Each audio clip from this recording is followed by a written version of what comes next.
Yo, Panther fans. It's a special edition of the C3 Panthers podcast. I'm here with my homeboys, CK the beatboxer. How you doing, my friend? Dude, living the dream. Unfortunately, it's a nightmare. Um, it's we wanted to hop on tonight, simply to react to the news of losing a cornerstone piece to our team, a foundation piece, and the fact that we did see, and we had the suspicions, but we did finally officially see Greg Olsen play his last snap as a Carolina Panther. So, if you haven't been living under a rock, the Carolina Panthers have been going under an immense transition, really, from the last 2 years, dating back to the sale of the team. All of the faces of the franchises are changed, as well as the potential change of a quarterback. Who would have thought that? Luke Kuechly is retired, and we expected that Greg Olsen would retire. But today, the news broke that the Panthers and Greg Olsen have mutually agreed to part ways. Cody Lashney in the house, my co-host, dude, mutually agreed to part ways. Interesting phrasing. No retirement. No retirement, man. And dude, I'll be so happy when breaking news about the Carolina Panthers isn't some sad bullshit anymore. Like Oh I'm my just God. over it, man.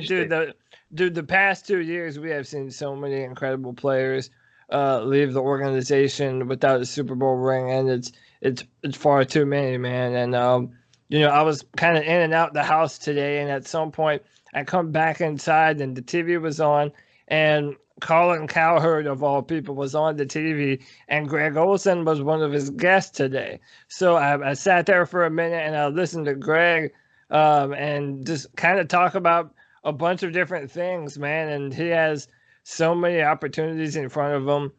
If he wants to go be a part of Monday Night Football, or if he wants to go play football for another team, which apparently his agent Drew Rosenhaus says that is still a possibility that he might sign with another team, with a team with a much better roster that isn't in the middle of a clear rebuild, and try and win him a Super Bowl at the end, just like Thomas Davis did. So it's going to be it's a sad time, man. It's just like another one bites the dust, to be honest. Greg in the house, the Bat Daddy. We've had the death of Kobe Bryant. Greg is a Lakers fan, as well as the retirement of Luke Kuechly, the uncertainty surrounding the future of Cam Newton, and now Greg Olsen no longer a Panther. Is all of that worse than a real punch in the face? Uh, it is, man. I would rather be punched in the face a few times than all this stuff happened to me, really. Greg has recently been punched in the face by a crazy person Yeah. who's literally in the insane asylum.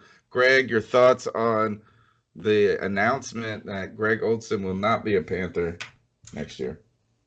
It was surprising to me, to be truly honest with you. I didn't even know anything about it until CK hit me up and asked if we wanted to talk about the news. So the first thing I do immediately is just Google Carolina Panthers, and I really couldn't believe it. We kind of saw it coming, though. I saw it coming as more of a retirement rather than I'm leaving with the option to play again if because I don't really want to see him in another jersey. But that's really the part that surprised me. I kind of knew he was leaving. I just didn't expect him to want to go somewhere else. All right, CK, speak a little on the way that the wording of this, like Cody alluded, is that this does not, and Greg as well, this is not immediate into broadcasting, immediate into retirement. And I think that some ways we're going to think about Greg Olsen and how he wants to go join a team potentially or set the next phase of his career, something on a positive foot, not kind of this long slog of a rebuild that looks like it may be happening in Carolina. So we tend to focus on that. But on the other side of the coin, Carolina frees up $8.1 million in cap space by doing this. Yeah. So, but here's the thing that I would focus on with this is that he says he will not turn away any he's going to keep his options open. which is smart, right? You know, instead of saying, hey, I'm only going to do this with the broadcast. I'm only going to do this with Monday Night Football. I'm only going to go to Fox. I'm only going to be playing football. You leave a lot to be desired. Let's be honest. I mean, let's say you want to try to do the free agency thing, and now all of a sudden ESPN and everybody thinks that, okay, he's not interested. Well, all of a sudden, now they go hire somebody else. Your opportunity for that's off the table. They're not even coming and calling you because you don't know. I mean, they don't know if you're actually going to be interested. So I think if you find a team that's going to pay you more than he was going to be paid this year, that's a contender next year. I don't see why you wouldn't take that opportunity to finally actually get what you were coming to the table for, which is a Super Bowl. Something that slipped through his fingers, you know, and that's something that I think he's going to always remember. And I think you have the same thing with, you know, Thomas Davis. They wanted one more crack at an opportunity to get a ring. To me, this is kind of another mark of the David Tepper regime, is that you saw this with Ron Rivera as well. Like, look how much we went out of our way to make it this amicable departure. But thank you, Ron, for everything that you've done here. And you know, really trying to say thank you for all that you've done for the organization. And I feel that you see that with Kuechly and when he retired, and now with them just deciding to say to Greg, listen, thank you for everything that you've done for the community and for the football team. I mean, he's been Cam's best receiver damn near his entire career outside of 2 years of Steve Smith. So I think doing this is another sign of good faith and saying, hey, go out there. You know, you're going to tear it up whatever you do, whether it be in the commentary booth or for another team. Go negotiate in good faith and thank you. And this is our send off to you. And I you know, if you're going to have a moment in time where you're seeing some real Panther legends leave the football team, guys that really defined an era, then I really am proud that David Tepper is choosing to go about it that way and really, you know, pay their a bit of respect to them as they go on and do other things. Carolina Panthers posted, "Thank you, Mr. Reliable," with a picture of Greg Olsen. Cody, where is he going to be? What's he going to be doing next year? Is he going to be playing football? Is he going to be announcing?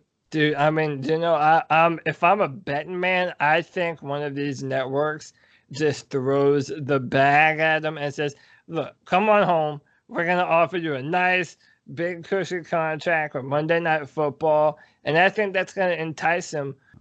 Do you think he's pulling like a Jason Witten? Do you think the reason he's saying he doesn't want to close the door on playing is because he's going to go try himself out in the booth, the broadcast booth? Because those positions don't come along very often, and I doubt he'll get a Monday night position because that's a pretty prime position. I mean, there's only so many. Booger McFarland's in Monday Night Football. Yeah, they'll give Monday night to anybody. Okay, well, possibly, yeah.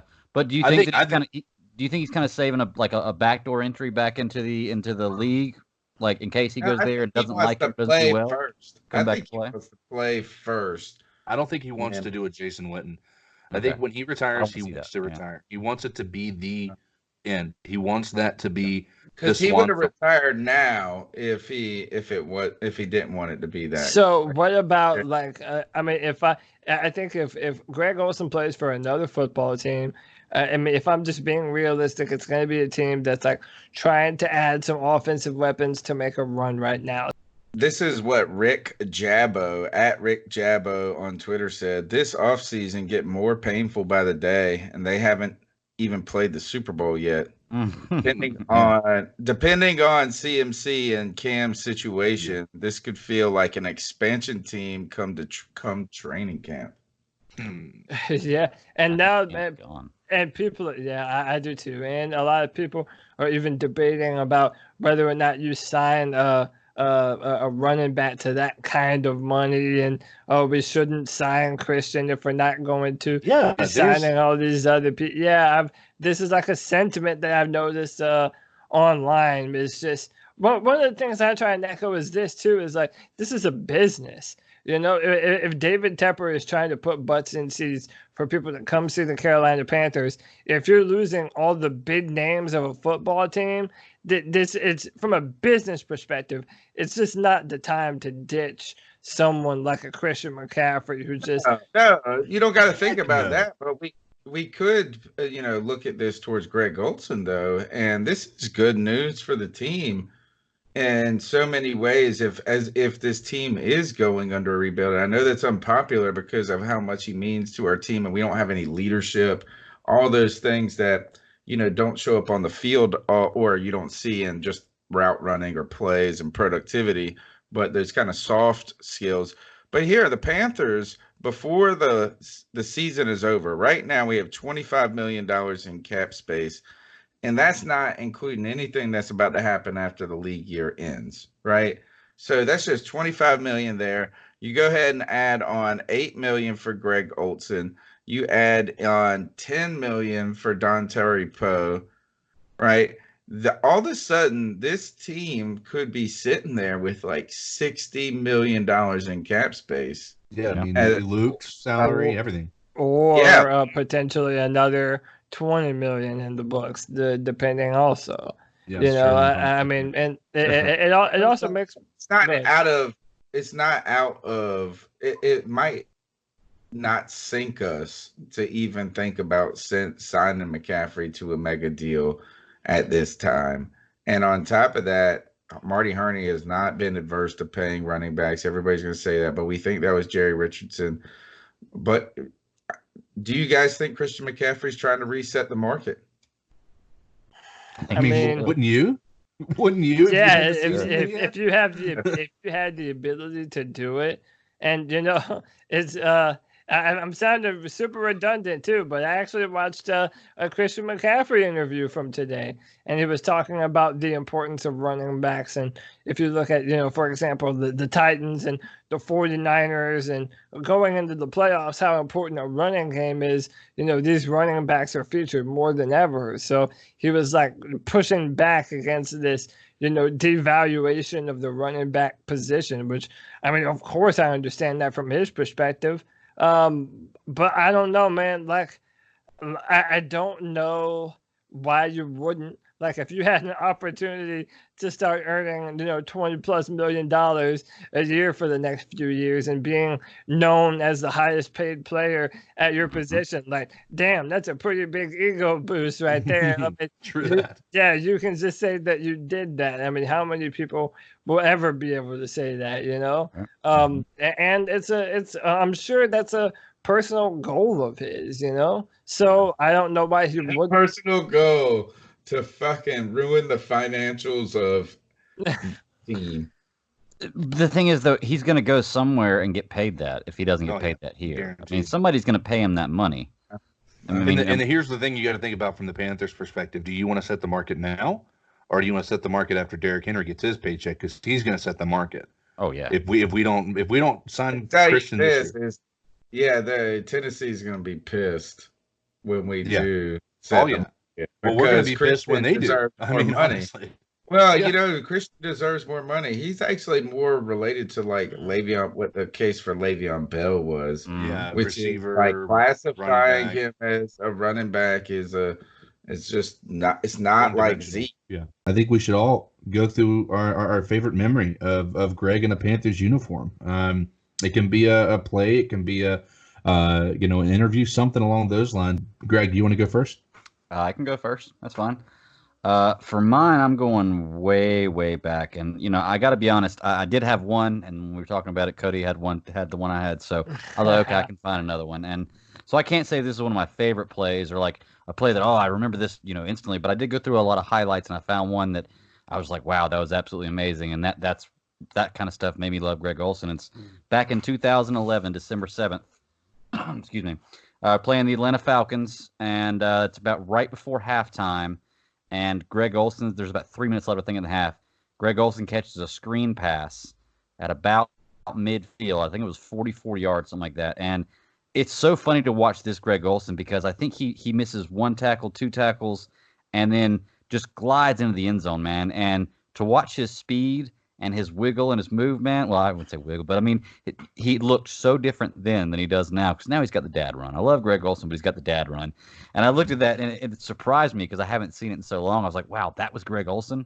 We ended up losing that game, I think we got shut out in the second half, but the first half, I think that put us up like 23-7. So we were beating them pretty bad in that game, and then we ended up losing it. They shut us out in the second half. But for me, man, like looking at plays like that with Greg Olsen, it just shows me how great that player was. I want to say he's a Hall of Famer, but I just can't bring myself to do it. I don't think he'll be a Hall of Famer. In my heart, he's a Hall of Famer. But for me, man, that was a play that stood out when I was going through the highlights that I absolutely loved. Absolutely. Awesome, man.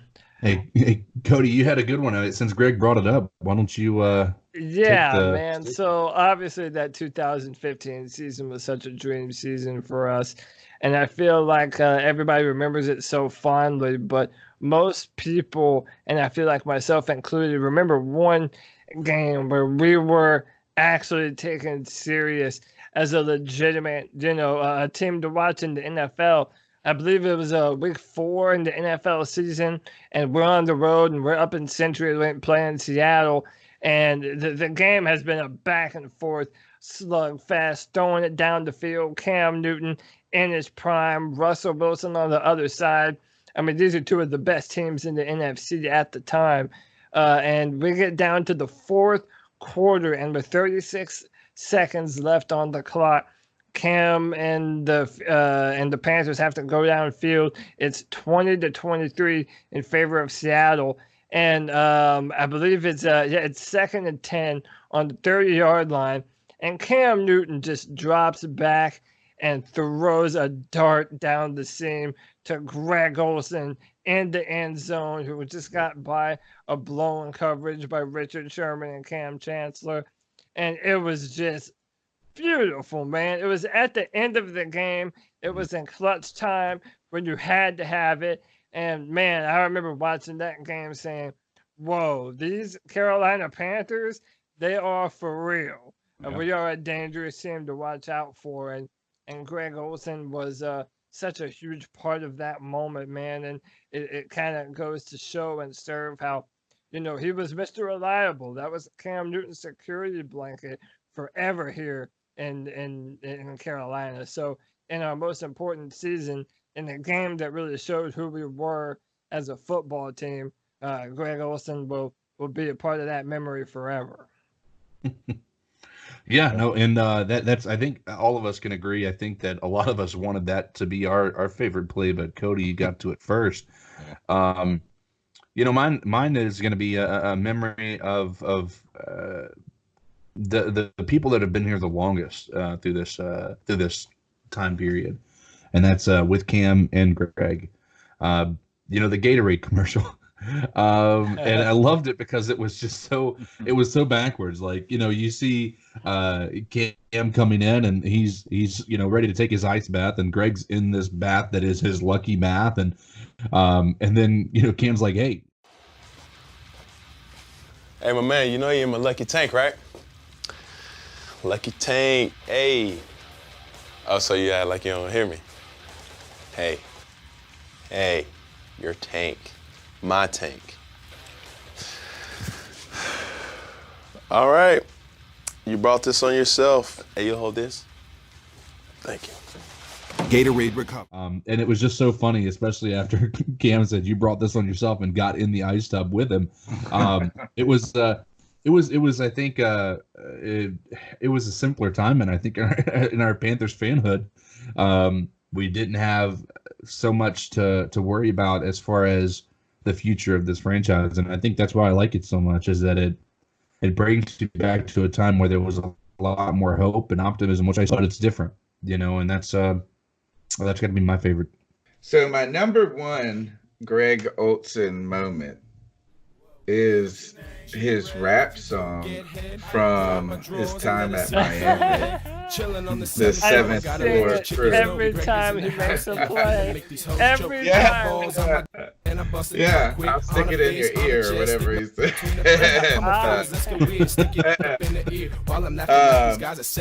There is another one that stands out, and I think this was from 2015, and we put up the most points we had ever put up in the first half. 35 points against the Tampa Bay Buccaneers. It's 3rd and goal with 4 minutes left to go in the second quarter. and Cam Newton throws this ball, and Luke Kuechly, Greg Olsen one-hands it, tips it back, and reels it in. Yep. You know, just like a old dad looking move, like he just is smooth for not being smooth. You know, like, I mean, he is smooth. He's just like, so I love that play right there. There is another set of plays to me that come to mind when I think of Greg Olsen. And that was like that 3-year stretch from 2013, or even maybe going back to, he's been here since 2011, right? Yeah, he came with Cam. Yeah. So thinking back to, I guess that stretch, this would have been from probably about 2012 to 2015, where Cam just every time bootleg, everybody's worried about, and sells out for Cam, and then old Greg Olsen's there wide open in the end zone. That happened so many times. That's wonderful. There was another play too where Cam Newton threw this like 100-mile-an-hour missile, and I remember, I think it was Cody that described it as Cam tried to throw it through his soul, and he caught it. And then I think my final favorite memory, and I don't want to get into the kids and all the things that he's done with the hospital. That's cool. You know, I mean, I'm thinking of football, is that my man ride or die with Cam the whole time. Yes. Yeah. And that to me is what made me like Greg Olsen more than anything, is that man supported that he was with Cam, and if there's anybody in this franchise that appreciated Cam the way I think we should, I think it was Greg Olsen. I have to agree. That's I would agree. I would agree. And you know, it was because of Cam Newton that Greg Olsen became literally the first tight end in history with back-to-back seasons of 1,000 plus receiving yards. Awesome. Hey, you TMZ? Yeah. Listen here. All right. I respect Patrick Mahomes, and I respect Travis Kelce. I respect Dak Prescott, and I respect Jason Witten. Jason Witten. All right. I respect Carson Wentz and Mr. Ertz. I respect everything. But me and this dude right here, man. Oh, God. Oh man, this is beautiful. End of an era. Is this the GOAT tight end? Is that what you're saying? It's my guy. Listen, right here, this is what I will say, because I don't want to start any controversy. I just want to be respectful to him and his career, what he's done. Gronkowski, I tip my hat off to him, but you cannot mention no great tight ends without mentioning Greg Olsen. Appreciate you. The first tight end ever to have back-to-back 3,000 yards. You know what I'm saying? Because of this guy. Appreciate you. Man. Hey, I could cry right now, man. I could cry. We had a nice end of an era dinner. Greg, you're not retired though, right? Are you gonna play? Can I get a quick We'll see what's up. All right. Thank you, guys. Yeah. Thank you, Greg. That's awesome. Yo, Cam, who paid for dinner? You or Greg? Thanks, man. Thank you. Who paid the bill? Who you think? just the humility Olsen had when it came to his success. He said, I mean, he believes he's one of the best, or if not the best, especially during that time period. But he also says he owes his entire success to Cam Newton. And you have a lot of guys in this league that would be happy to throw a quarterback under the bus, especially when they're known for inaccuracies, when they're known for what the media may consider to be less than quality leadership, which I would have to disagree on all counts. But, I think that when you have a guy like Olsen who can easily be able to say, I'm the reason we're succeeding, I'm the reason that Cam Newton has these numbers. Instead, he's like, Cam Newton is the reason I have these numbers. Cam Newton is a bigger part of this entire equation of why we were successful for the amount of time that we were than people are willing to admit to, because then it goes against the narrative that they created about Cam, that he is not able to be successful in this league. So I've loved, that, and I love that you bring that up.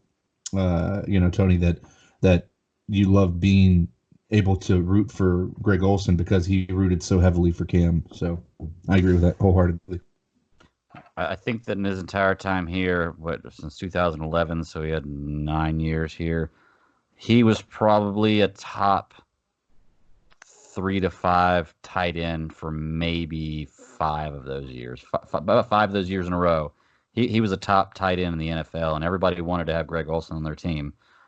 Injuries got him after that, but he did have a moment with Cam Newton. Arguably the number 1 tight end in the league, if you think about it, because Gronkowski was struggling with injury in some of those years. Yeah. Jordan Reed the same.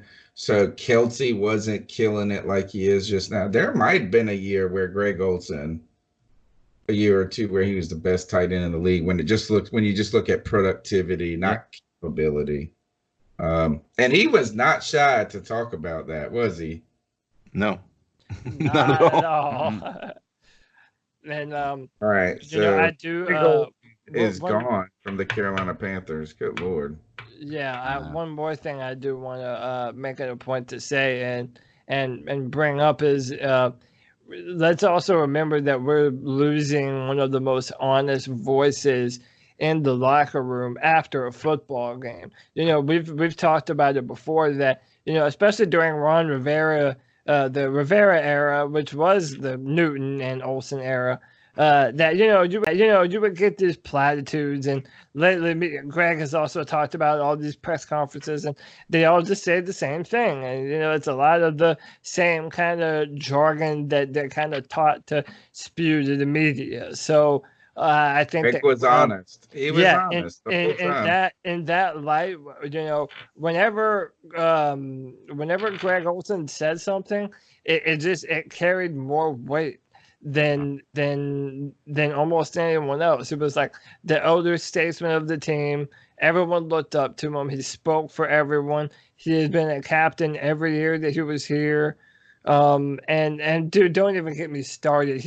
He deserves to wear a Walter Payton Man of the Year trophy on his jersey. And I believe Eli got that over top of him. Year. And then, oh man, they decided to give it to 2 of them in the same year and not Greg Olsen. Dude, it was the dumbest thing ever. One of the things I am happy about is that we, for the time that we had Greg, he was a very honest member of our locker room and was never going to pull punches and would just say, hey, we're playing shit football right now. Like, we're not playing good. We know we're not playing good. We know this isn't acceptable. And, we're especially after having lost Thomas Davis, we really are at a point where there are no more elder statesmen, no more of those voices in our locker room, really. I don't even think elder statesmen just suggest that they're vets, but the problem is we don't have these were the true leaders of our team. Cam's now the only leader. He's the only leader on that team. And if he comes back and he can succeed, excel, and elevate the play of these young people that he has around them, I think that speaks higher to the ability that Cam Newton has and his ability to step into a role that's probably very uncomfortable. What would be the comp to what has happened to the Carolina Panthers over the past year? Dude, I don't know. Has there been a time where a team went from, if CK didn't have a Christian McCaffrey jersey and I didn't have this Chinese-ass Shaq Thompson jersey, none of us would have any up-to-date apparel for the Carolina Panthers. No. Dude, what's another team that has shed so much, just Miami almost kind of its own internal combustion? I hate to throw this out there, but the 49ers. Yeah, exactly. That's what I'm saying. And the Philadelphia Eagles, when they traded away, when Chip Kelly traded away all those players, Sean McCoy and all that. Yeah. So I saw this put out on Twitter. I saw this tweet. An absolute brutal last 2 years for Charlotte sports. Yeah. They've lost Julius Peppers, Ryan Khalil, Jonathan Stewart, Thomas Davis, Kemba Walker, Ron Rivera, Luke Kuechly, Greg Olsen, and next potentially Cam Newton. that dude, when you put it like that, man, dude, these past 2 years have been a nuclear bomb on our organization, man. All right, so the news today has broken that the Carolina Panthers and Greg Olsen will be parting ways. It's the end of an era. It's the end of so many familiar faces, and we want you guys to get in the comment section of this video, smash the thumbs up button, and let us know your favorite play from Greg Olsen, your favorite memory, as well as we'll be here live on Tuesday night, 9 p.m. on the C3 Panthers podcast, where you can catch all the latest Panthers news and opinions on the #1 Panthers podcast out there. Subscribe and be a part of the community. Keep pounding. Keep pounding. Pounding. All right.